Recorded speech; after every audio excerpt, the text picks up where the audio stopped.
Hey guys, welcome to my channel code for everyone. और आज की इस वीडियो में हम एक इंटरेस्टिंग टॉपिक कवर करने वाले हैं, कंट्रोल फ्लो इन जावास्क्रिप्ट। ये कॉन्सेप्ट हर प्रोग्रामिंग लैंग्वेज में इम्पॉर्टेंट होता है, क्योंकि इससे आप अपने प्रोग्राम के कंट्रोल को कंट्रोल कर सकते हो। बेसिकली कंट्रोल फ्लो का मतलब होता है किसी तरीके से आपका प्रोग्राम चलेगा, मतलब आपका प्रोग्राम किस तरीके से चलेगा, कौन सा कंडीशन पे कौन सा कोड ब्लॉक एग्जीक्यूट होगा, ये सब कंट्रोल फ्लो में डिसाइड होता है। तो बिना किसी डीले के चलिए स्टार्ट करते हैं।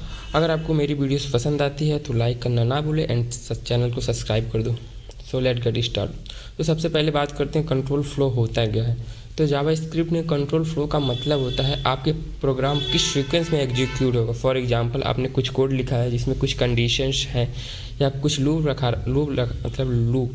लगा रखा है, तो वो किस तरीके से काम करेगा ये कंट्रोल फ्लो डिसाइड करता है। तो सबसे कॉमन कंट्रोल फ्लो स्टेटमेंट होता है इफ़ एल्स स्टेटमेंट। लिख देता हूँ इधर,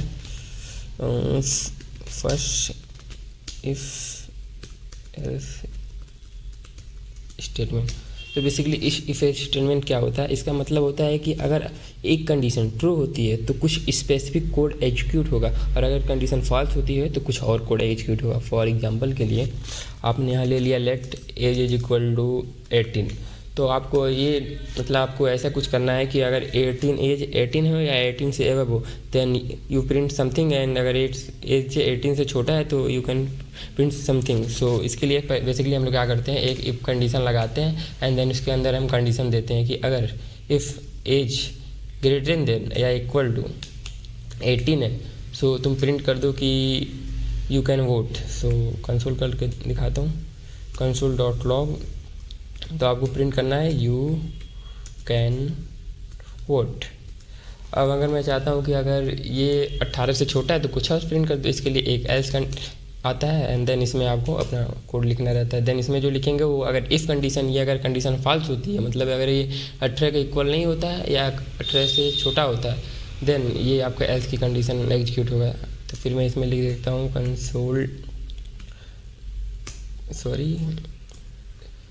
console dot log you cannot vote।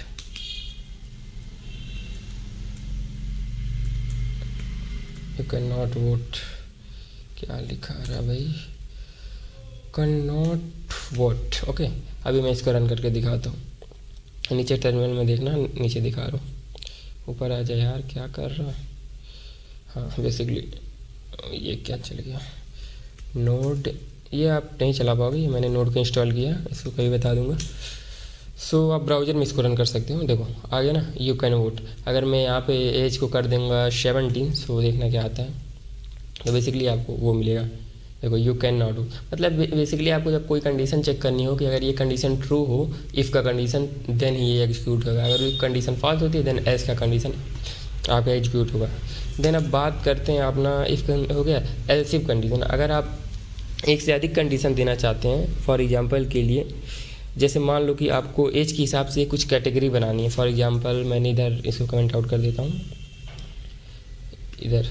अब मैंने इधर लिख देता हूँ इफ एल्स इफ स्टेटमेंट,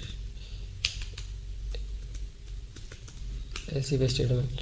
मान लीजिए मैंने ले लिया let age is equal to 65। Okay, then मुझे ऐसा कुछ करना है कि अगर एज 18 से छोटी है तो मुझे प्रिंट करना है यू आर माइनर। ओके, और मैं चाहता हूँ अगर एज 18 की इक्वल हो या 18 से ज़्यादा हो बट 60 से छोटी हो, देन उस केस में मुझे प्रिंट करना है यू आर एडल्ट। एंड अगर 60 से ज़्यादा है तो मुझे प्रिंट करना है यू आर सिटीजन। सो हम कैसे करेंगे, अगर मतलब कंडीशन एक से ज़्यादा होगी ना, यहाँ पे मैंने 3 कंडीशन को डिफाइन करना है। सो आप सिंपल सा इफ लिखेंगे और लिखेंगे अगर एज, हट जा मेरे भाई, हाँ, तो इधर लिखो एज अगर लेस देन है 18, then you can print you are minor. Console dot log you are minor.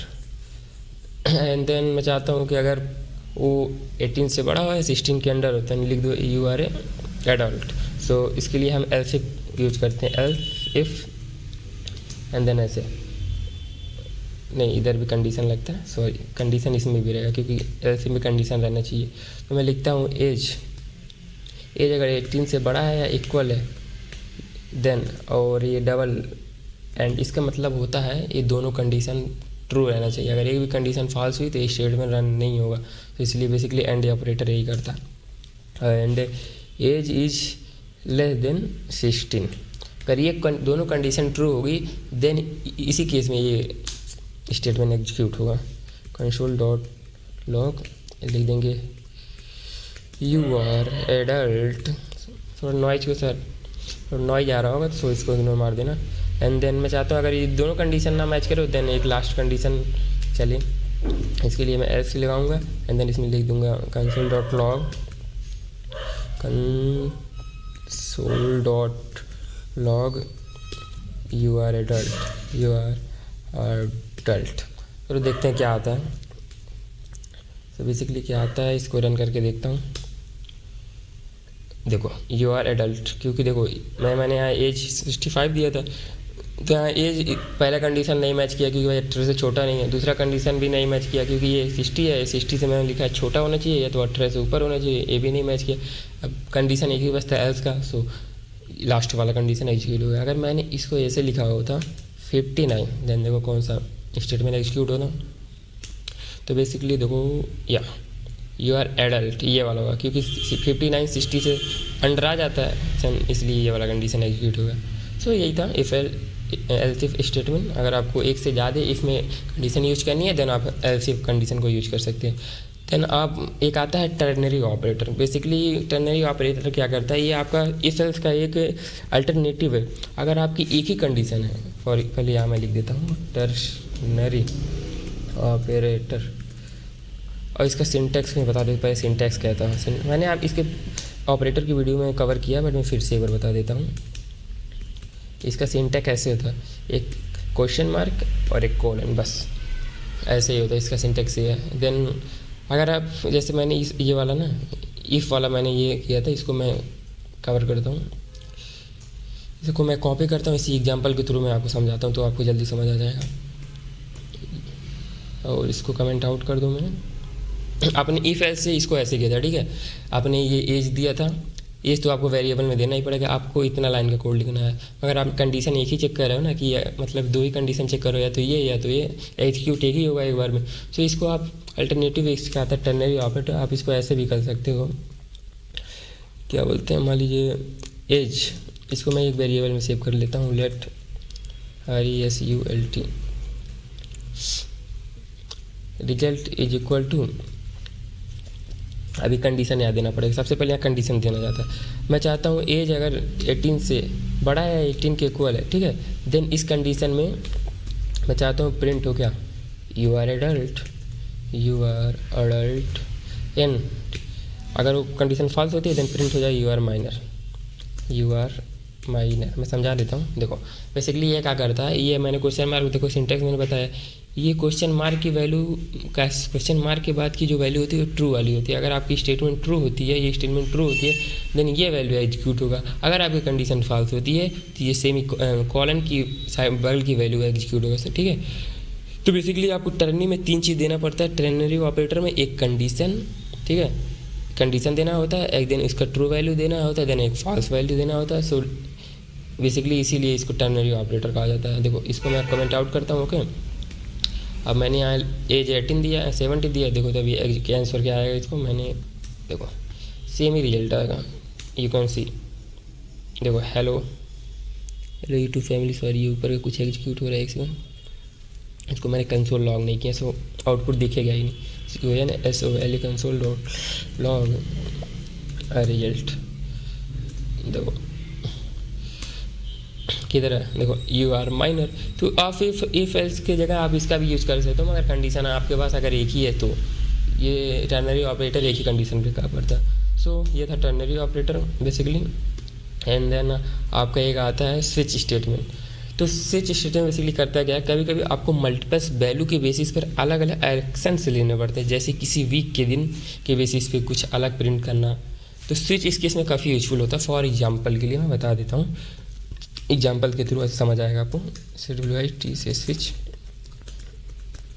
Statement. तो बेसिकली मान लीजिए आपने लिया let day is equal to 3, okay. तो आप स्विच में क्या करते हो, इस वेरिएबल के बेसिस पे कंडीशन को डिफाइन करते हो एंड देन इस कंडीशन के बेसिस पे आपको रिजल्ट प्रिंट करना होता है। फॉर एग्जांपल के लिए आपको सबसे पहले लिखना पड़ेगा स्विच, एक कीवर्ड है जावास्क्रिप्ट का, ओके। एंड देन इसके अंदर आपको वेरिएबल का नेम देना पड़ेगा जिसमें आपको वैल्यू स्टोर की है, इस वैल्यू को आपने इसमें स्टोर किया तो बेसिकली इसका नाम देना पड़ेगा आपको डे, ओके। एंड देन इसके बाद आपको लिखना, इसके अंदर ये फंक्शन वाला लगाना पड़ता है ब्रैकेट, करली ब्रैकेट। एंड देन इसके अंदर आप केसेस को डिफाइन करते हैं। मान लीजिए मेरा फर्स्ट केस ये है कि अगर वैल्यू 1 है, केस 1 अगर है, वैल्यू 1 है, देन मैं क्या प्रिंट करना, मैं प्रिंट करना चाह रहा हूँ कि console.log today is Monday, okay. console.log today is Monday, ठीक है, ये प्रिंट हो गया। इसके बाद आपको एक लगाना पड़ता है, ये क्या बोलते हैं ब्रेक का बेसिकली क्या करता है, अगर ये कंडीशन ट्रू हुआ देन ये स्टेटमेंट एग्जीक्यूट होगा, देन ब्रेक का मतलब भाई इधर से निकल जाओ तुम्हारा काम खत्म, ओके। बेसिकली ये काम करता है ये ओके। एंड देन आपको फिर सेकंड कंडीशन को डिफाइन करना पड़ेगा। इधर आप एक और कंडीशन दे सकते हो, केस 2, अगर मतलब केस की वैल्यू 2 होती है देन आप करो कि इधर आ जाओ, सॉरी ये नहीं रहेगा, सेमीकोलन रहेगा, ध्यान रखना, ठीक है। एंड देन आप चाहते हो कि कंसोल में कर दो कि today is Tuesday, okay. console.log today is भाई स्पेलिंग मिस्टेक होगा तो देख लेना थोड़ा, ठीक है। एंड देन इसके बाद इसको ब्रेक करते हैं, तो अगर ये कंडीशन मैच हुआ देन यहाँ से रिटर्न हो जाएगा। एंड देन एक आता है केस 3 कर लो आप, ऐसे ही हज़ारों केस बना सकते हो, मैं एग्जांपल के लिए 3 केस बना दे रहा हूँ, ठीक है। केस 3 में आप ये कर देना कि अगर केस 3 मैच कर दिया, वैल्यू 3 मैच कर दिया, देन आप ये स्टेटमेंट प्रिंट कर देना console.log टुडे इज क्या है भाई, टुडे इज क्या है, मंडे ट्यूसडे वेडनेसडे, टी है भाई वेडनेसडे, ओके। एंड देन इसको ब्रेक कर देना आप, BREAK ब्रेक, ओके। देन देखो आप आउटपुट क्या आता है बेसिकली। अब देखो एक और होता है ये डिफ़ॉल्ट, जैसे आपने एल्स में, इसमें आप एल्स होता है ना कि डिफ़ॉल्ट में एल्स की कंडीशन अब ट्रू होगी, अगर आपकी एफ की कंडीशन ट्रू नहीं होती है तो डिफ़ॉल्ट टू एल्स होता है, एल्स की कंडीशन चलती है। तो इसमें एक डिफ़ॉल्ट कीवर्ड होता है, अगर आपकी इसमें से कोई केसेस मैच नहीं किया, इसमें से कोई भी कंडीशन मैच नहीं किया तो इसके बाद डिफ़ॉल्ट की वैल्यू चलती है, ओके। तो आप यहाँ सिंपल सा डिफ़ॉल्ट कीवर्ड लिखना पड़ेगा, DEFAU डिफ़ॉल्ट।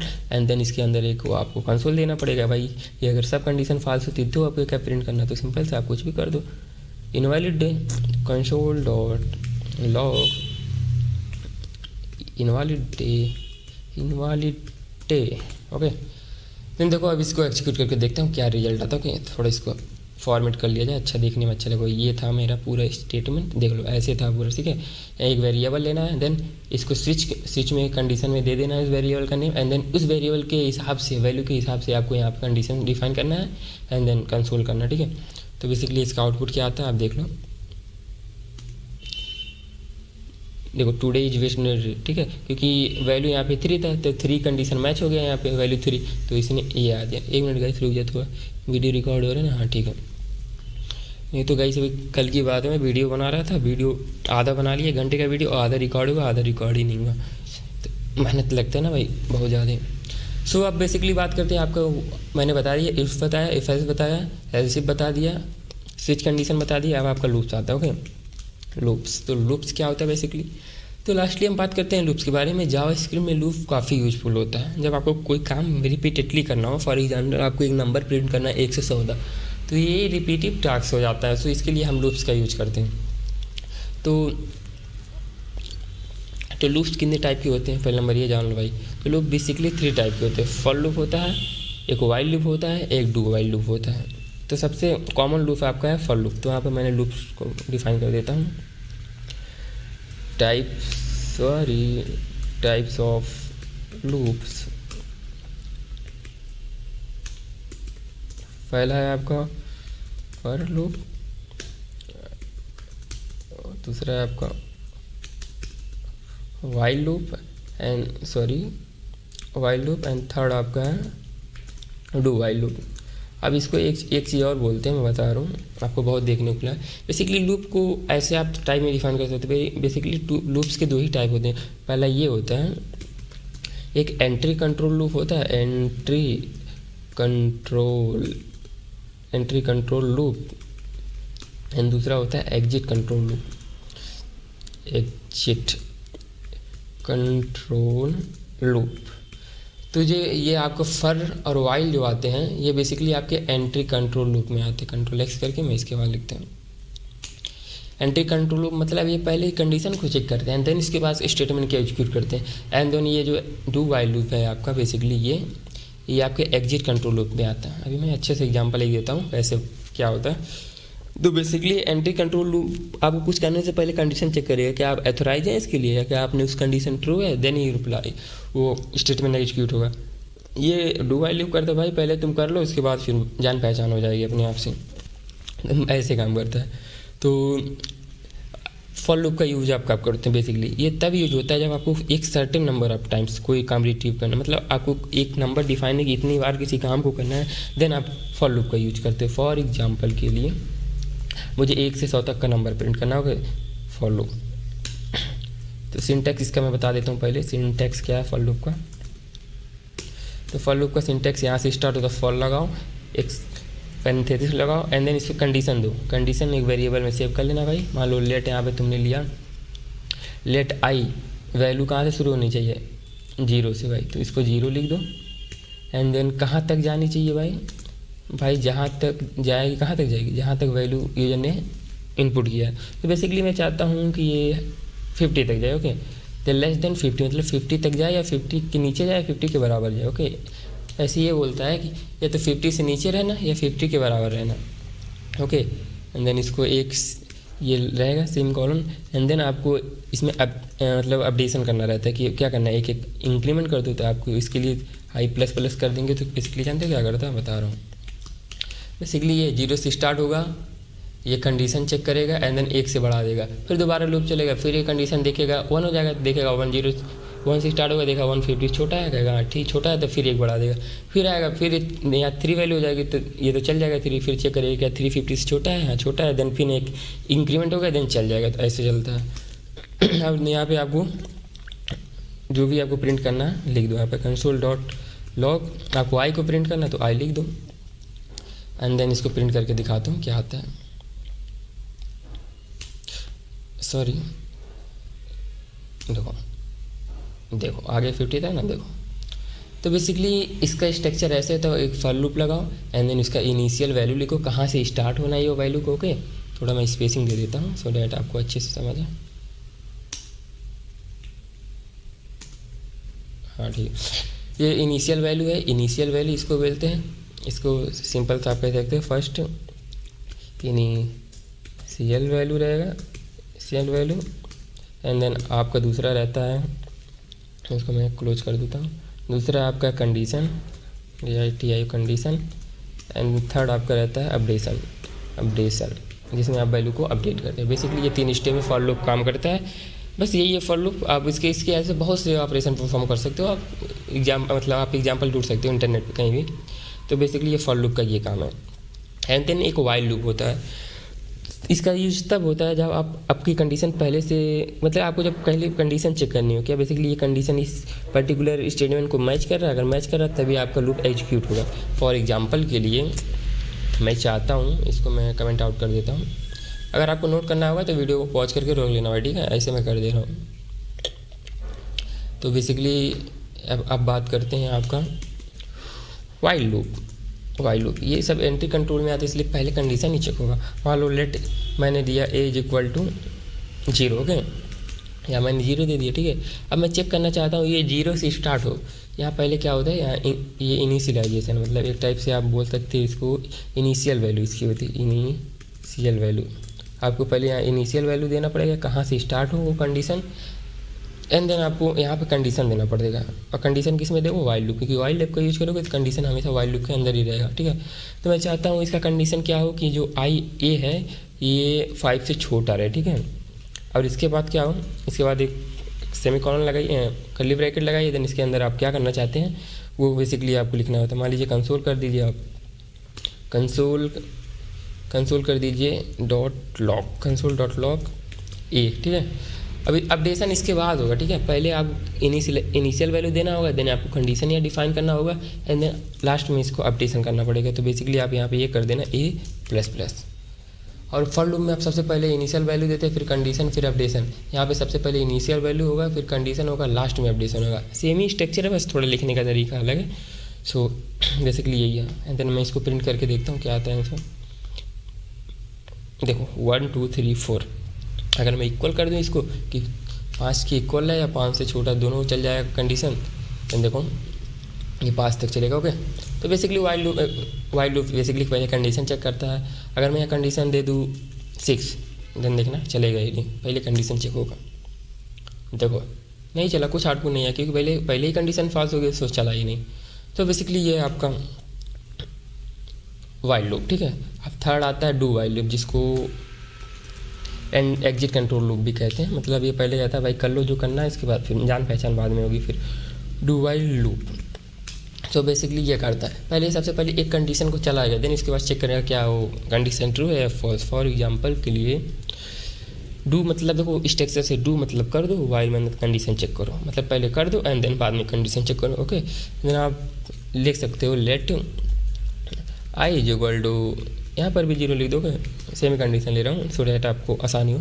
फिर डू कर दो, क्या कर दो भाई, तुम ऐसा करो कुछ प्रिंट कर दो, कंसोल डॉट लॉग। क्या मैं प्रिंट करूँ, मैं आई को ही प्रिंट कर देता हूँ, ठीक है। किधर है गई आई, इधर है।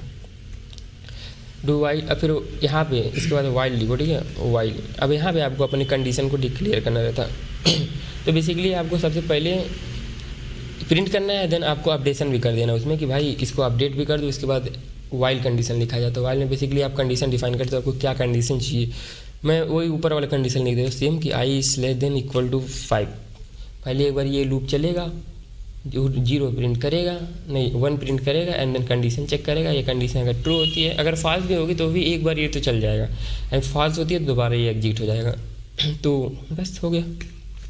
इसमें सबसे पहले इनिशियल वैल्यू इसमें भी देनी होती है, एंड देन इसमें पहले आपको फर्स्ट चलेगा,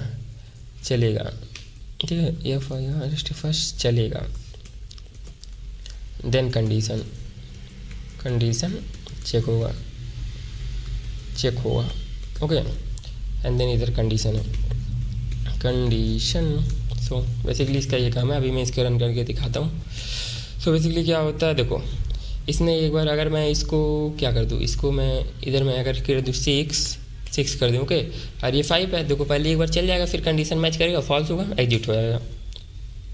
देखो 6 प्रिंट हुआ, फिर इसने 6 प्रिंट हुआ, इसने ये स्टेटमेंट एग्जीक्यूट किया, एक बार चल गया, एंड देन यहाँ पे आया, देखा 6 छोटा है 5 है, नहीं भाई तो चलो बाहर निकल जाओ, फिर इसने बाहर चला गया। तो बेसिकली डू वाइल लूप ऐसे ही काम करता है। सो बेसिकली तो गाइस आज हमने डिस्कस किया कंट्रोल फ्लो इन जावास्क्रिप्ट। हमने देखा कैसे आज if else, ternary operator, switch statement और 3 टाइप्स के loop basically for loop, while loop and do while loop का यूज़ करके अपने प्रोग्राम को कंट्रोल कर सकते हैं। ये कॉन्सेप्ट हर जावास्क्रिप्ट डेवलपर के लिए काफ़ी इंपॉर्टेंट है, क्योंकि इससे आप अपने कोड को काफ़ी फ्लेक्सिबल और डायनेमिक बना सकते हो। अगर आपको ये वीडियो हेल्पफुल लगा तो प्लीज़ लाइक करो, और अपने मेरे चैनल को सब्सक्राइब नहीं किया है तो प्लीज़ सब्सक्राइब कर लो यार। और कमेंट में बताओ कि आपको नेक्स्ट वीडियो किस टॉपिक पे चाहिए, सो डैट मैं आपके लिए अच्छी वीडियो बनाऊँ। थैंक्स फॉर वॉचिंग, मिलते हैं नेक्स्ट वीडियो में, तब तक के लिए टेक केयर।